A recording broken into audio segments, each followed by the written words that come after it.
Hello, नमस्कार सभी को। आज का जो हमारा टॉपिक है वो है बलबन।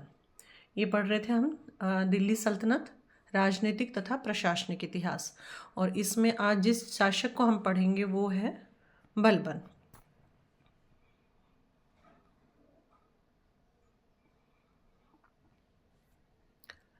बलबन को उलुग खां के नाम से भी जाना जाता है और जो मूल नाम था बलबन का वो था बहाउद्दीन।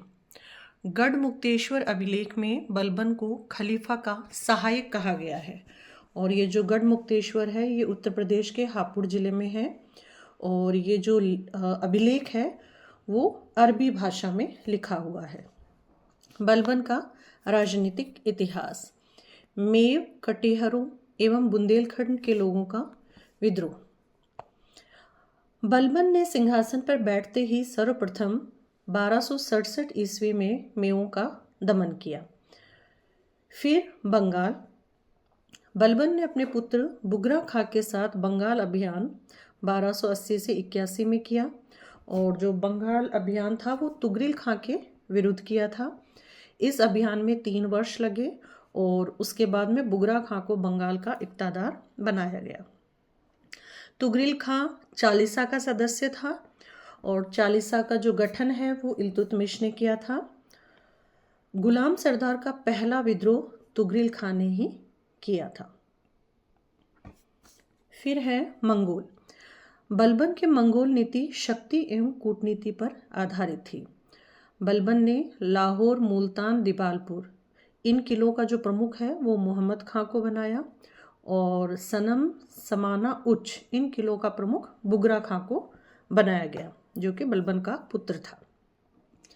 विद्रोहियों के प्रति जो बलबन की नीति थी वो रक्त एवं युद्ध की नीति, या इसको आप रक्त एवं लोह की नीति भी बोल सकते हैं। मंगोलों के प्रति बलबन की जो नीति थी वो शक्ति एवं कूटनीति की थी। अब है बलबन का राजत्व सिद्धांत। बलबन का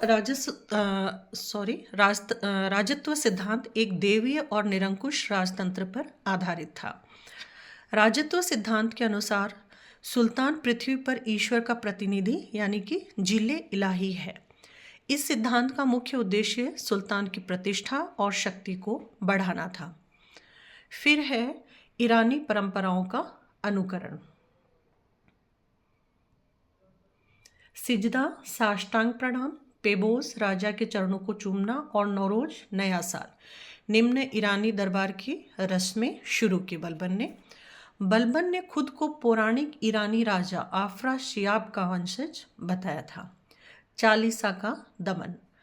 बलबन ने चालीसा का दमन कर दिया क्योंकि यही राजनीतिक संस्था थी जो राजनीतिक अस्थिरता के लिए उत्तरदायी थी। अब है बलबन के प्रशासनिक सुधार। प्रशासन में कौन कौन से सुधार किए बलबन ने। फर्स्ट है दीवान ए अर्ज विभाग की स्थापना। दीवान ए अर्ज विभाग की स्थापना गयासुद्दीन बलबन ने की थी और इस विभाग की स्थापना का जो उद्देश्य था वो था शाही सेना को मजबूत करना, संगठित करना और प्रबंधन करना। और जो दीवान ए अर्ज का पहला प्रमुख बना वो था अमीर खुसरो का नाना इमादुल मुल्क रावत।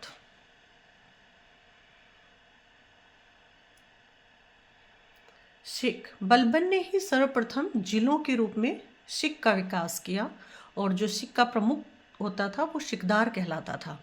बरीद की नियुक्ति। बलबन ने प्रत्येक इक्ता यानी कि सूबा में जनसाधारण के बीच बरीद मुख्य संवाददाता की नियुक्ति की। साहिबे दीवान। बलबन ने इक्ताओं में ख्वाजा या साहिबे दीवान प्रांतीय दीवान की नियुक्ति की। खलीफा।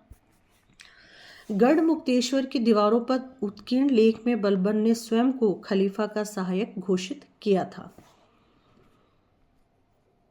1287 ईस्वी में बलबन की मृत्यु हो गई और हबीबुल्ला महोदय ने बलबन के जो शासनकाल को सुदृढ़ीकरण का युग कहा है।